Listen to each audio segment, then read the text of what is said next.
Josh Shapiro showed Jewish pride at gubernatorial inauguration. It's hard to dispute that we're living in a time of rising anti-Semitism.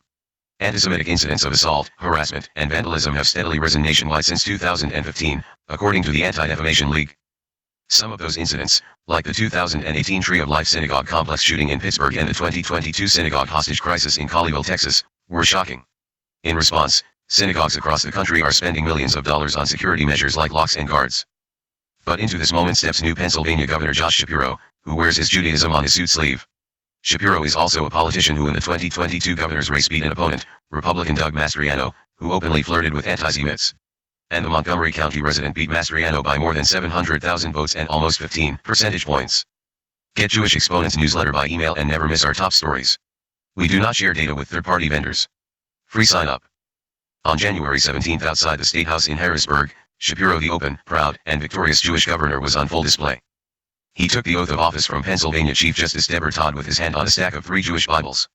One was his, and the good book on which he has taken the oath for every office he has held since becoming a state representative in 2005. Another was from the Weizmann National Museum of American Jewish History and belonged to a Jewish World War II veteran, and the third was a Bible that survived the Tree of Life shooting in October 2018. During a 23-minute speech after his swearing-in, Shapiro made implicit and explicit Jewish references to the crowd of former governors, current General Assembly representatives and state Supreme Court justices and voters/residents who drove from across the Commonwealth to watch the transfer of power underneath the Capitol dome. Along the winding road that has led to this moment, I have been grounded in my family, and in my faith, Shapiro said at the beginning of his address. May their memories be a blessing, the Democrat said later to the wives of 2 soldiers who were killed in the line of duty. Then, during a run about how Pennsylvania was founded on religious tolerance by William Penn, Shapiro explained that, in this place of tolerance, I stand before you a proud American of Jewish faith, who just took the oath of office to be the 48th governor of this great Commonwealth on a Bible from the Tree of Life synagogue, the scene just 4 years ago of the deadliest act of anti-Semitism in our nation's history. Shapiro paused as the audience clapped. About a minute later, he brought back his favorite line to paraphrase from the Talmud. It will require all of us to build on Penn's promise, he said, setting it up. My own faith teaches me that no one is required to complete the task, but neither are we free to refrain from it. Shapiro calls that Pirkei Avot line his guiding principle for public service. He quoted it in his campaign kickoff speech at Penn State Abington in October 2021, at his election night victory party at the Greater Philadelphia Expo Center in November, and again at his inauguration. But he does not just use the line to express his guiding principle. He uses it to connect with voters from all faiths. Each of us can make a contribution, Shapiro said to the crowd of hundreds. We've shown that, when it's all on the line, Pennsylvanians step up and do their part. The member of the Beth Shalom congregation in Elkins Park is the 3rd Jewish governor in Pennsylvania history. The first, Milton Schaap of Philadelphia, who served as governor from 1971 to 1979, changed his name from Shapiro to Schaap decades earlier to help his business career. He became a multimillionaire in the television industry. The second Jewish governor, Ed Rendell, led Philadelphia as mayor from 1992 to 2000 and Pennsylvania as chief executive from 2003 to 2011. Rendell never hid his Jewish identity or changed his name. But he also did not make it part of his political persona. Schaap died in 1994 at 82. Rendell is 79 and last held political office more than a decade ago. Shapiro, 49, is of a different generation.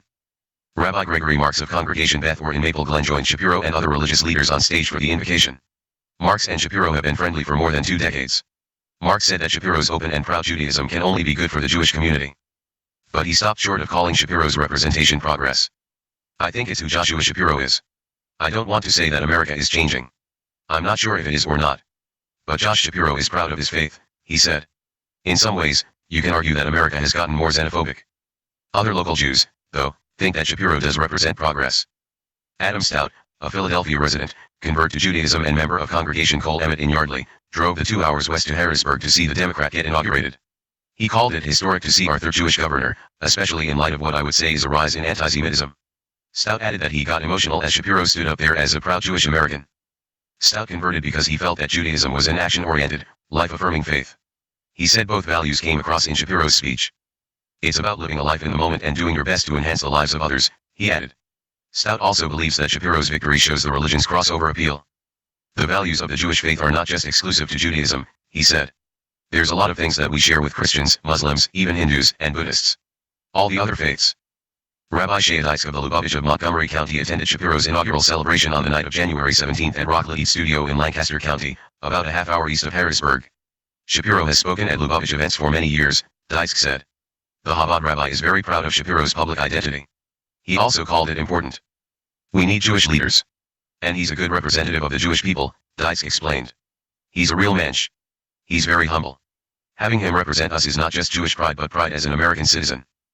I believe very strongly that when you're not embarrassed about your Judaism, when you wear it openly and proud, and educate people about your Jewishness, like he spoke today, people see that and learn from it, he added. A lot of anti-Semitism comes from the lack of understanding of what Judaism is all about. University of Pittsburgh students Ira Shear and Ray Gilman know the family and attended Shapiro's inaugural party. Shear grew up a congregant at Lower Merion Synagogue on the Main Line and graduated from the Jack M. Barak Hebrew Academy in Bryn Mawr, Shapiro's alma mater and the school his kids attend. Gilman came of age at the Reform Beth Or and then the conservative Ohav Shalom of Bucks County. Like Shear, she graduated from Barak. Gilman explained that Shapiro's representation of the Jews is so important that, even if she disagreed with him on issues, which she doesn't, she would still vote for him. She recalled that her mom started to cry when she saw Shapiro's campaign ad about how he makes sure to get home for Shavuos dinner with his family. He was proud of it, which I think is very important, Gilman said. But he's not just proud of it, according to Shear. He uses it.